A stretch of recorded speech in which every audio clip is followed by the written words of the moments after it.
top, you all have, we talked about the $800 million security assistance package that the President authorized yesterday. We are hard at work at filling that package out.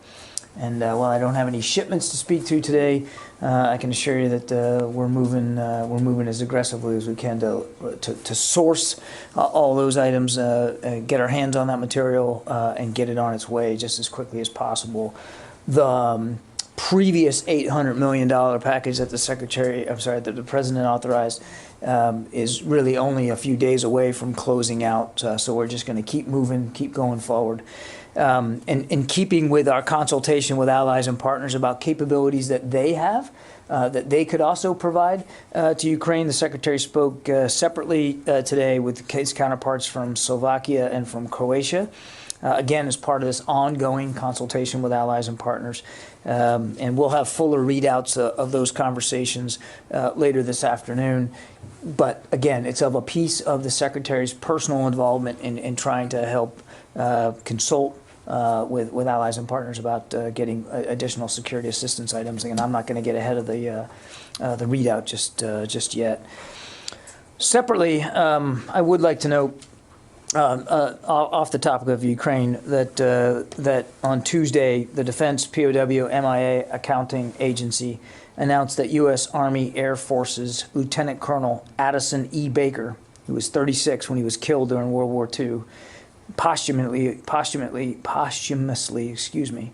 awarded the Medal of Honor, was finally accounted for on the 8th of April this year. Lieutenant Colonel Baker was piloting a B-24 Liberator bomber during Operation Tidal Wave near Ploiești, Romania. His plane was hit by anti-aircraft fire and crashed, but not before he was able to drop his bombs on the target. Baker is the 17th airman identified as part of the Ploiești project, which began in 2017 at the Defense POW MIA Accounting Agency's laboratory at Offutt Air Force Base, Nebraska, and our thoughts and prayers continue to go out with Lieutenant Colonel Baker's family. But we're certainly proud and honored to be able to identify his remains and recognize his incredible service to the country during World War II. Okay, Bob, I think you're on the phone. You're first. Yes, thank you. I am on the phone today. I hope you can hear me. On Ukraine, could you give your current assessment of the Russian ship incident as to whether it's your working assumption that it was struck by a missile? Is it still moving under its own power? And lastly, could you offer your assessment of what the significance of this loss is for the broader Russian campaign? Thank you. So I'll just tell you what we know, and that's, to be very honest with you, that we don't know everything. We cannot confirm the Ukrainian reports that it was hit by a missile, but we are also not in a position to refute that it could have been a Ukrainian missile which struck the ship.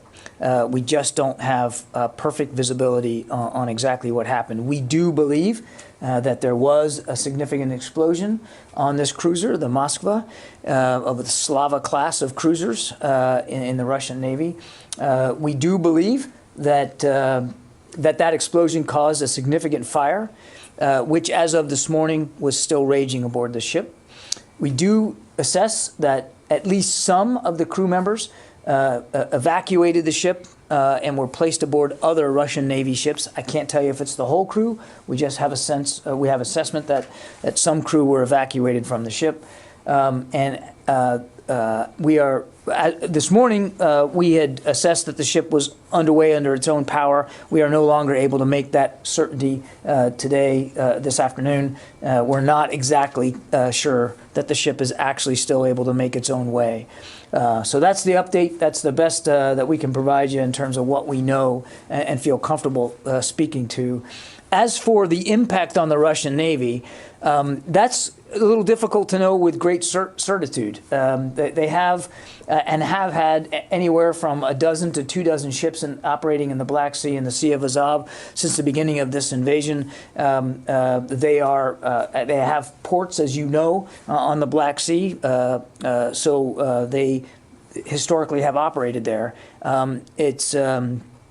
It'd be difficult to be able to tell you that this one ship being out of commission, what exactly the impact's going to have. And the reason I say that is because their naval component here to the war has been fairly limited to two things. One, cruise missile strikes inside Ukraine, and two, replenishment and resupply of their efforts in the south.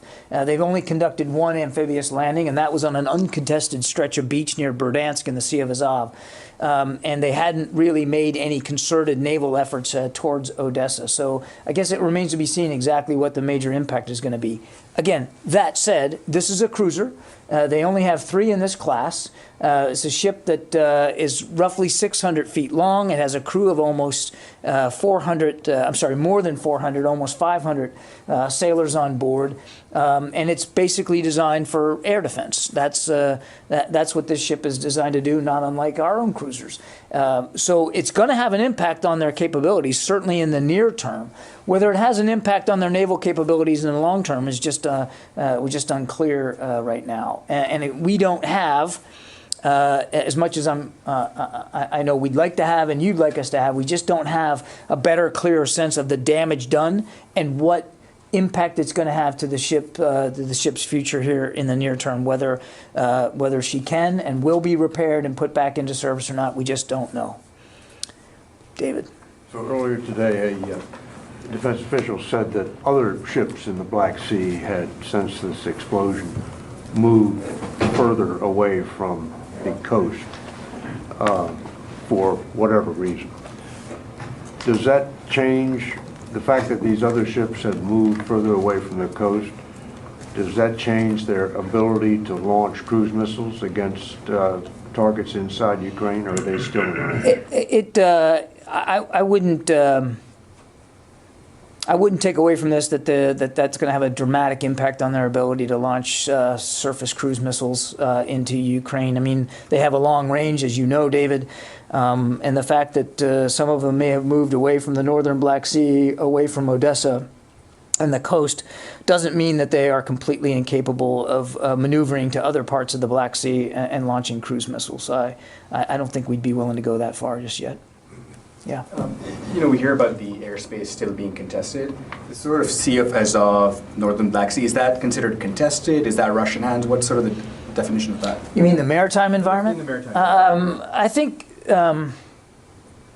you would be going too far if you said, or we were to say, that the northern areas of the Black Sea were not contested, that the Russians had freedom of maneuver completely inside the Black Sea. I think that would be going too far.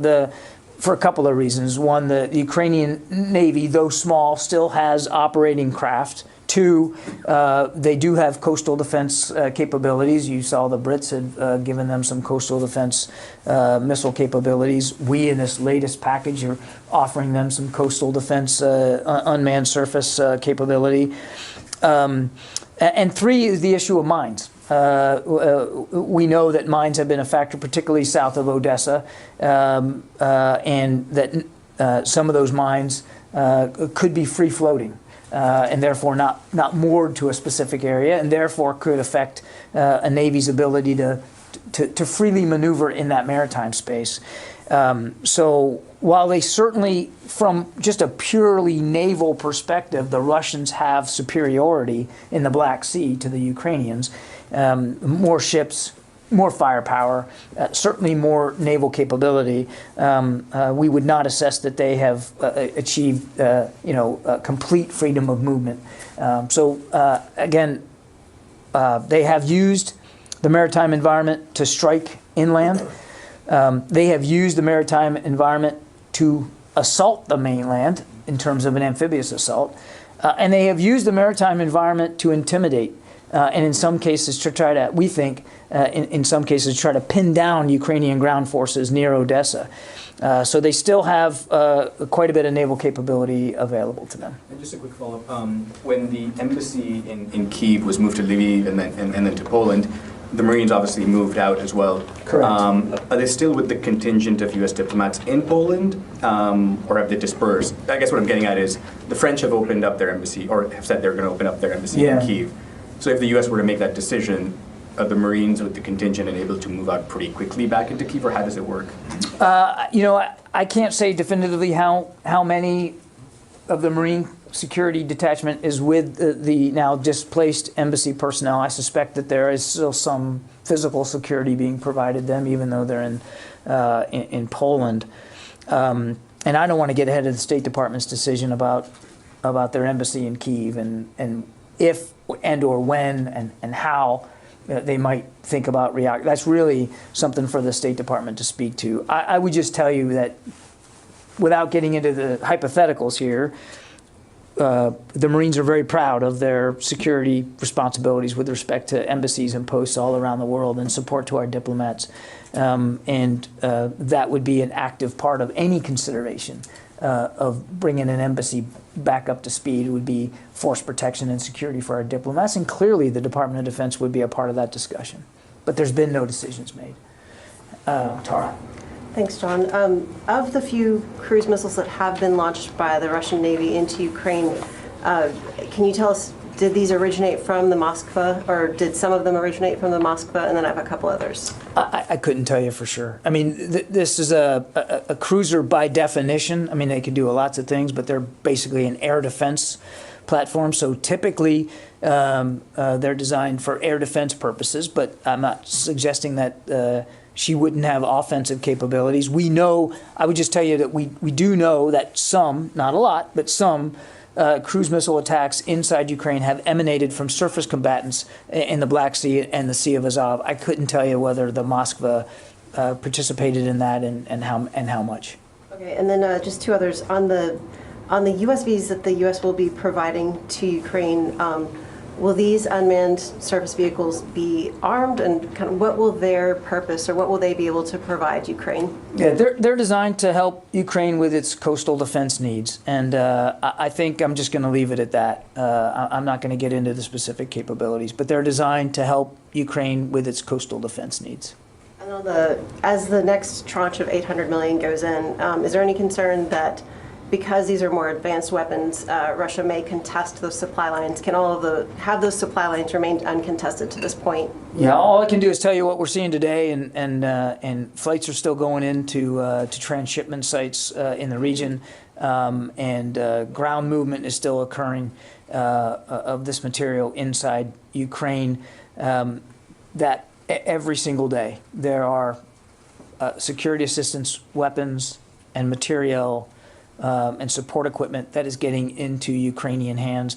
And as we've said before, we're going to keep doing that as much as we can, as fast as we can. There have been we have not seen any Russian efforts to interdict that flow, and so we're going to keep doing it. And as you know, we don't talk about the specifics of that flow so that we can preserve a measure of operational security, and we constantly look at it every day, monitor it, change it, adapt it as needed. Yeah, Sylvie. You said that Russia has still naval superiority in the Black Sea. Just in terms of numbers of ships and capabilities, I think that's a mathematical truth. Yeah. Okay. Do they block naval movements of other countries around the Black Sea? Romania, for an example? I'm not aware of anything that they've done to affect the other sovereign states on the Black Sea. They have blockaded Odessa, clearly. They have prevented Odessa from its economic trade and flow of maritime traffic in and out of Odessa, but I'm not aware of anything they've done to threaten or to pose a problem for the economies of other Black Sea nations. I am not thinking about economy. I'm thinking about how you are going to give those unmanned defense coastal ships to Ukraine. They have to go somewhere. They'll get there. Travis. Thanks, John. Is there any update from EUCOM on the plan for U.S. troops to train these Ukrainians on any of these systems? I don't have any details to speak to today. As I said yesterday, we're mindful of the clock, and we're mindful that there will be a basic fundamental training need for some of these systems. I want to stress, Travis, that as I tried to do yesterday, perhaps not perfectly, while some of these systems, the radar, the howitzers, will require some familiarization and some basic training, it's not exorbitant. It won't take a long time. It won't require a large pool of trainees. We'll work it out. We'll try to get opportunities for a small number of Ukrainians to be familiarized with these systems, but we don't believe that it's going to be an onerous task or lengthy in time or in resources. General Walters was able to brief Secretary Austin just this morning on his efforts to work this out, and he's, believe me, he knows that it's a requirement, and he's working on it. If I could just follow up, you had mentioned the identification of the remains at the top of the briefing. Yeah. And this question may come out of left field a little bit, but there are still thousands of U.S. service members missing in North Korea. And during the last administration, there was really a high-profile return of remains from North Korea to the United States. I'm just wondering if this administration still has that as a priority, and if it's working that in any way, or whether it's looks at the situation with North Korea now as just being unrealistic to expect some kind of agreement. Yeah, I'm going to take half your question because I don't know what progress has been made with respect to the Korean Peninsula. So let me see if I can find out. I'll check with DPAA and see where that is. But on the larger issue that you raise, it's absolutely a priority for the Secretary. In fact, one of his very early visits to Hawaii, he took time to go visit DPAA and talk to them about their recovery efforts and walk through the laboratory, talk to the scientists and the forensic experts. It was quite a fascinating day, and he is 100% committed to doing everything that we can and he can to support DPAA in this mission. And it's not just Korea, it's Vietnam, it's from World War II. I mean, there's a lot of work that they're doing. And he's 100% supportive of that. He certainly understands and respects the closure that this offers to families of the fallen and the lost. And it's an incredible effort that has spanned multiple administrations, of course, going back. So I can tell you he's 100% committed to that. Now, exactly what that looks like on the Korean Peninsula, I'd have to get you a better answer. Yeah. Thank you, John. I got my audience in Ukraine, so I got a question on behalf of my audience. You know, people just started to return to Kiev right now because the Western embassies are returning too. It's a good sign.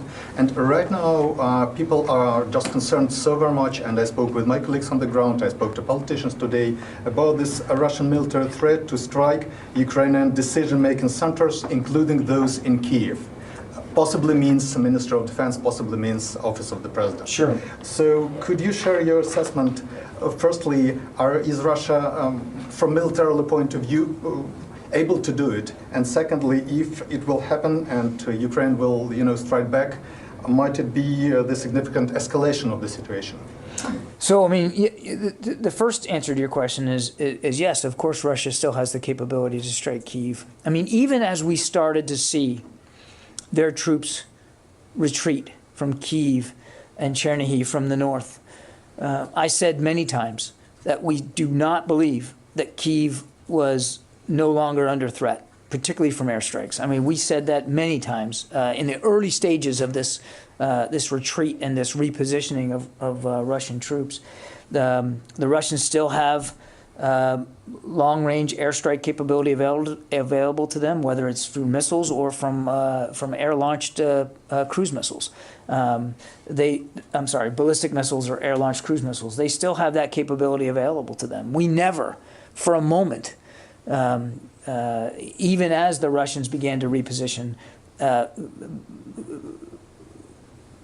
felt that Kyiv wasn't potentially still under threat. I can't and won't speak to specific intelligence assessments about what the likelihood is here, but we're mindful that not just Kyiv but other cities in Ukraine could still come under threat from Russian air attacks and missile strikes. Okay, yeah. You know, it's kind of surprising that if Russia still has such strong capabilities of being able to strike in Kiev and elsewhere. Is the Pentagon surprised that they haven't tried to make an attempt on these weapons convoys? And was that part of the calculus going in of where these weapons are going in, that the possibility that the Russians we don't take any movement of weapons and systems going into Ukraine for granted, not on any given day.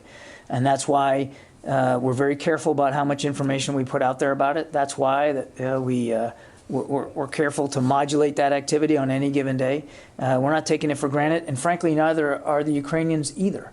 We get these things into their hands, and they're moving it inside their country.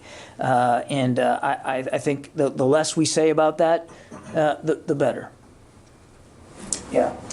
John, Ukraine says it reclaimed a checkpoint along the border with Belarus. So how important would that move be at this current stage in the war? And is Belarus still hosting those Russian soldiers, not only to resupply, but redeploy them? I haven't seen the report that they've retaken a checkpoint, so it's difficult for me to go into much detail about that. We have not seen, continue to have not seen tangible efforts by Belarus to involve their troops inside Ukraine. Now, that said, they have housed Russian troops on their soil, continue to do so today. They have allowed missile strikes to occur from their soil. They have allowed for airstrikes to be launched from their soil. So clearly they are enabling the Russian invasion inside Ukraine. But in terms of their actual forces being involved, we just have not seen that. And again, I haven't seen this report, so it's difficult for me to assess the significance of this checkpoint. But it certainly wouldn't surprise me, given that that as the Russians were retreating from the north, the Ukrainians were in hot pursuit and doing the best they could to make that retreat more difficult for the Russians, more hasty than I think they wanted it to be. And of course, they had to do a significant amount of clearance because of concerns for landmines. So, yeah, back there. Mike Stone at Reuters. It was just yesterday, that's all. I just didn't know. Just reminding you. But I got it. Your face is burned on my brain. Mike Stone for Reuters, got it. Go ahead, Mike Stone. Yesterday's package didn't include any Stinger missiles. Is there a reason for that? Did the Ukrainians rescind their request for Stingers? Or has the United States par stock been reached? No. Again, every shipment is based on consultations that we're having directly with the Ukrainians. I think, we detailed for you pretty specifically what was in this $800 million. And these were items that we knew and the Ukrainians made clear that they wanted. I mean, we'll have some later after the briefing today. I think we'll be able to give you an update on the total numbers of things that we provided, including Stingers, and you'll see that it's quite a lot. I would not rule out going forward in future drawdown packages or deliveries of security assistance that there might be additional Stingers going forward. But this package was very much tailored in consultation with the Ukrainians on what they believed they needed specifically for the fight in the Donbass. And as we talked about yesterday, given the terrain, given the kinds of reinforcements, given the kinds of capabilities that the Russians, bless you, are beginning to push into that region, things like artillery and counter-artillery radar, those were some of the big items that we really believe were most important for this next tranche. But wouldn't rule out additional deliveries of Stingers going forward. Yeah, Barb. I wanted to follow up and clarify on your answer to Idris on the embassy. You said that, because of Marines providing security, that the Defense Department would be part of any discussions, but that no decision has been made. So, to make sure I understand, yes, there are discussions about when, if, how to reopen the embassy? I'd refer you to my colleagues at the State Department. Said that you would be part of these discussions, but no decision has been made. Can you tell us if you are discussing it with them? I would refer you to the State Department. My other question is, Medvedev, I can't say his name, Medvedev said today that Russia would significantly bolster its western flank and start moving weapons there if Finland and Sweden were to join NATO. And I was wondering if you had any update whether you yet see Russia moving weaponry towards that flank. I don't have any update for you on that. Yeah. Joe? Yes, sir. Thanks. The president's used his drawdown authority several times now. I think it might be 7 to transfer U.S. military equipment to Ukraine from U.S. stockpiles. And to follow up on your answer yesterday, you said that they aren't yet at unsafe levels. Can you share the metric for that assessment? We're going to be careful about that, Joe. I think you can imagine. I would just tell you that this is something we're watching every single day. And it's one of the reasons why we wanted to have that roundtable yesterday with CEOs.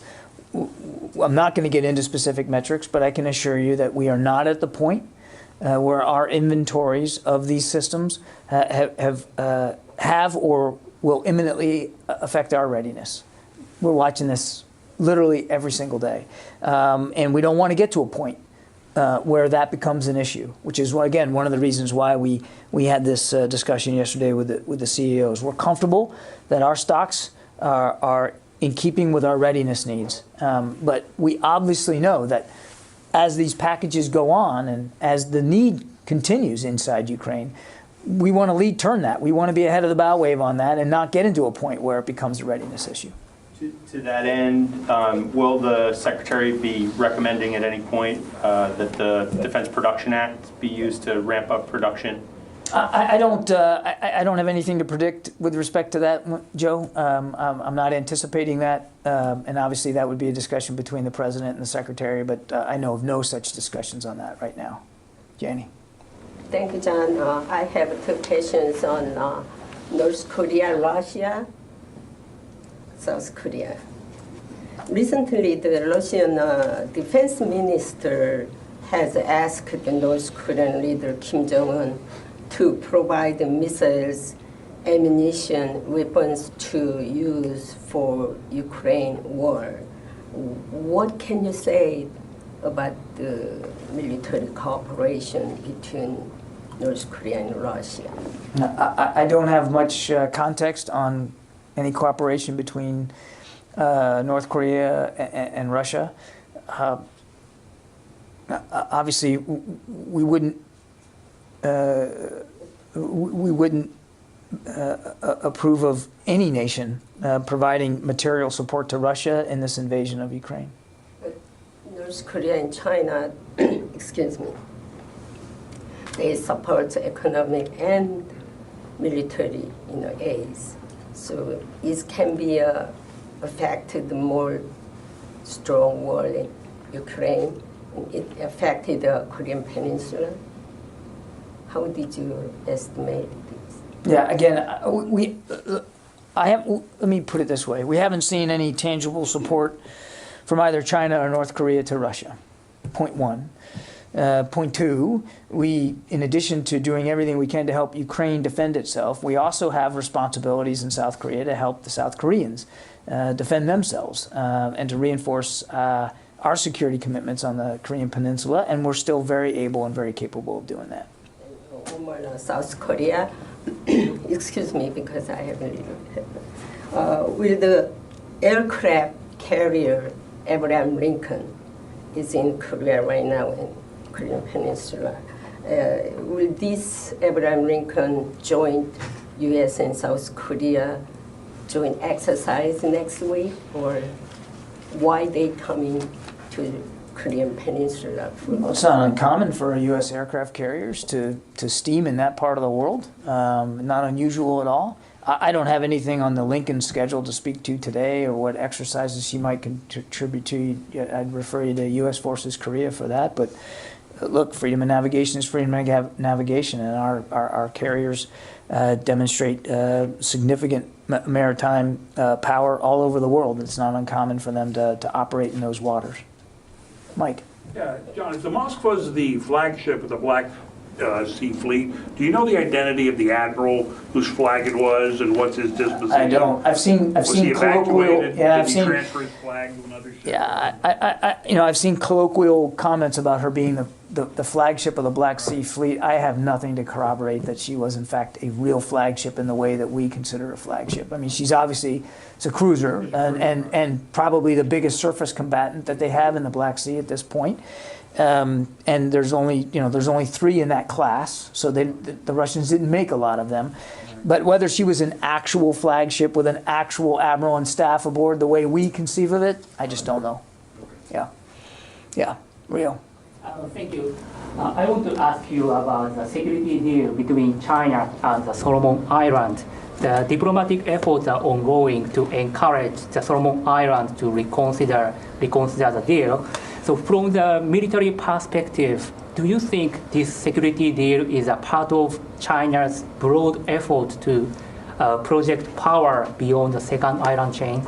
It certainly could be. I refer you to the State Department for more detail. I would just tell you that we do understand that the Solomon Islands and the PRC are discussing a broad security-related agreement. The broad nature of that agreement itself leaves open the door for the potential deployment of PRC military forces to the Solomon Islands, and we believe that signing such an agreement could actually increase destabilization within the Solomon Islands and could set a concerning precedent for the wider Pacific Island region. So, I mean, obviously we're concerned about this. Okay, let me go to the phones. I haven't done that very much. Jeff Shogel, happy birthday, Jeff. Thank you very much. The Air Force is helping families of transgender, gay, and lesbian children who are in states that have passed anti-gay and trans laws like Florida, Alabama, and Texas. I'm wondering, is the Defense Department coming up with any policies to help military families who feel that who live in states that have passed laws like this? Jeff, I'm not aware of any departmental-wide policies. I think what the Air Force did was communicate to airmen and their families that if they needed any assistance or advice or counsel as they transferred from base to base, that there was a set of resources available to them. Carla Babb, VOA. Hey, thanks, John. Like Barb, I am interested in Russia's threat to deploy nuclear weapons in and around the Baltic should Finland and Sweden join NATO. How concerning is this threat to the Pentagon? And also, Medvedev was claiming that Russia was not to blame for this. What would you say about that? Sorry, that's my daughter. Sounds like you got a bit of an armed conflict going on there at home. Are you okay? We are okay. That is what happens when you try to lock your office door and you have a 4-year-old. Did not sound nonviolent. Oh man, I got to get my brains wrapped around this again. Look, we obviously take any potential nuclear threat very, very seriously. And when we noted early on in the conflict when Mr. Putin decided to offer some bellicose rhetoric with respect to nuclear capabilities, that we noted at the time that we took that seriously, and that we continue to monitor it as best we can. So with respect to any recent rhetoric, we're obviously watching that very closely too. I would just tell you, again, 2 things. Our strategic nuclear deterrent posture is something that the Secretary checks in on every single day. It is not something that we take for granted. And number 2, we have seen nothing in the space out there that has given us cause to change that posture in any tangible way whatsoever. So we're watching this every single day. Tony Capaccio. Hi, John. I want to go back to the unmanned coastal defense ships. A senior defense official told reporters today that Ukraine officers in the U.S. have already trained on them. A couple questions for you. Are the vessels coming from Navy prototype programs? When are they expected to arrive in Ukraine waters? And third, are they designed or intended to attack Russian vessels like the cruiser Moskva? I don't have a shipment details for you, as I said at the very top of the briefing. As I can get you more information about actual deliveries, we'll do that. I'm just not in a position to do that. The authorization just came down yesterday, and we're working very hard at sourcing these things and getting them on the way to Ukraine as quickly as possible. I'm not going to talk about the specific capabilities of these USVs. I've talked about them to the degree that we're going to go, and they are designed to help Ukraine with its coastal defense. Coastal defense is something that Ukraine has repeatedly said they're interested in. It is particularly an acute need now as we see the Russians really refocus their efforts on the east and in the south. And of course, when you talk about the east and the south, you're talking about the Sea of Azov and a maritime environment, and you're talking about the northern Black Sea. So these capabilities will be, we hope, helpful in their coastal defense needs, and I really think that's as far as I'm going to go on it. Okay, thanks everybody, appreciate it. We are not briefing tomorrow, given the holiday weekend coming up, so we'll see you guys on Monday.